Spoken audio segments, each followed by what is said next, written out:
करवा चौथ है, चंद्रदेव की उपासना कर रहे, व्रत रह रहे हैं, अपने पति के लिए रह रहे हैं, अपने प्रभु के लिए रह रहे हैं। अब भावना बदलने की विषय है, कार्यक्रम बदलने थोड़ी कि अब घर गृहस्थी में तो अब जितने भी भागवतिक अनुष्ठान हो सब बंद कर दे, ऐसा तो नहीं पाया गया, ऐसा भाव नहीं पाया गया।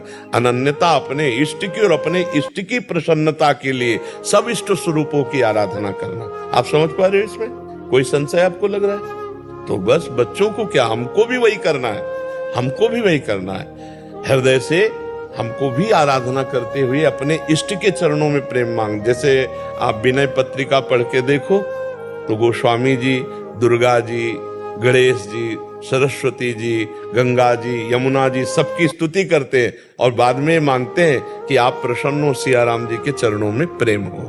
बात समझ रहे? तो ऐसे हम हर साधना करके, आराधना करके जो हमारे इष्ट देव उनका प्रेम मांगे तो हमारी भक्ति भी बढ़ेगी और एक सामाजिक व्यवस्था भी बनी रहेगी। हमारे यहाँ सामाजिक व्यवस्था है, हमारे यहाँ तो जड़ का भी पूजन किया गया है।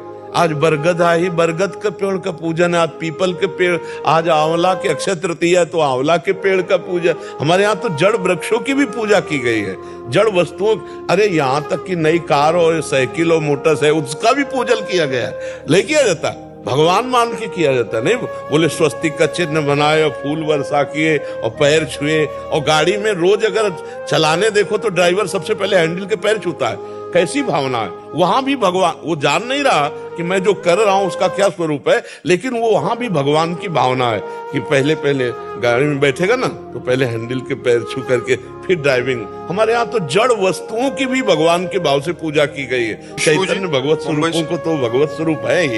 राधा वल्लभ श्री हरिवंश महाराज जी, आपके चरणों में कोटि कोटि प्रणाम।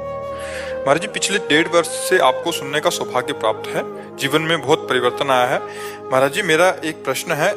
महाराज जी, एक नाम में इष्टाकार वृत्ति होने के बाद गृहस्थ में बच्चों को धर्म की शिक्षा और संस्कार देने के लिए मेरा क्या धर्म है? घर पर बच्चे चाहते हैं कि जैसे महाशिवरात्रि हो तो शिव जी की, गणेश चतुर्थी हो तो गणपति जी, नवरात्रि हो तो अम्बा माता जी की पूजा अर्चना अच्छे से हो, परंतु मेरा मन सब में इतना नहीं लगता।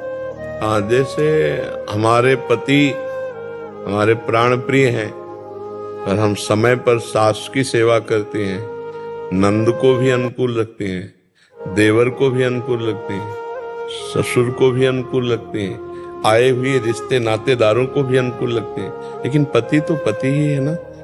और ये सब पति की प्रसन्नता के लिए करते हैं, क्योंकि वो पति की माँ इसलिए उसकी सेवा, वो पति का पिता है इसलिए उसकी सेवा, वो पति के घर में आया हुआ अतिथि इसलिए उसकी सेवा। तो आप हमारी समझ रहे ना, हम जिन प्रभु से प्रेम करते हैं, जिनका नाम जप करते हैं, वो तो हमारे प्राण प्रिय हैं।